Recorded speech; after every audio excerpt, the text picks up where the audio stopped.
Welcome back.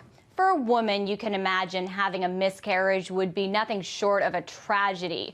But could it land her life in prison? Well, maybe. If you live in the state of Utah, there a new law could charge women for murder if their, quote, reckless acts lead to a miscarriage. Joining us now to discuss it is Anna North. She's in New York. She's a blogger from Jezebel.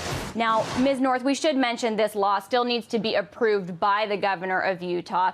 Now, you wrote an article critical of the law, but should Utah have a right to legislate this? Well, I think this comes up against women's fundamental right to do what they want to do with their own bodies, and especially in this case, it may run up against things women simply can't control. We're asking women not to miscarry their fetuses, and I think frequently women who accidentally miscarry could find themselves prosecuted under this law. I mean, at the same time, though, this is a law in the state of Utah, and you're talking to us from, the comfort of New York City. You're not affected by this law. So what's the big deal? Obviously, the state legislature in Utah thought it was a good idea, so the people of Utah must want this. Well, it's a complicated question whether the people in Utah wanted it. It hasn't been put up to a popular vote in the state of Utah. I do think that women across the country deserve all the same reproductive rights, and that women across the country deserve the right to choose. And in this case, it really seems like an infringement of that right. So what do you think this is really about? Do you think this is about punishing women for abortion? Well, it's a complicated issue. I think that there is an element of trying to legislate women's behavior.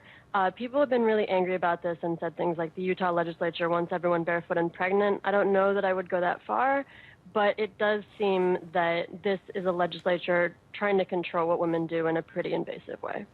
On the other hand, though, couldn't this bill allow prosecutors to charge people who kill pregnant women with more homicide charges? That would be a good thing. Well, typically laws that, we're talking about personhood laws here, and laws that consider the fetus as a person for the purposes of criminal prosecution often are, in fact, in my opinion, laws that are really aimed at abortion and not at increasing criminal penalties for murderers. So I think that's what this is about, and not necessarily about simply imposing stiffer penalties, especially because this seems to be aimed not at someone who would hurt a pregnant woman, but at the pregnant woman herself. What makes you say that? What specifically do you think makes this aimed at the pregnant woman? Well, the law specifically states that it's a crime for a woman's own reckless act to cause a miscarriage. Talk about reckless act, that language. What constitutes a reckless act?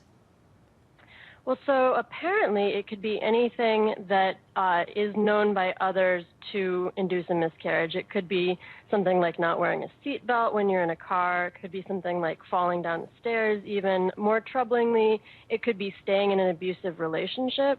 There are a number of things that could potentially be deemed reckless, and I think that's one of the big problems with this law. All right. Well, I want to thank you for weighing in and giving us your take on what could become a law in Utah.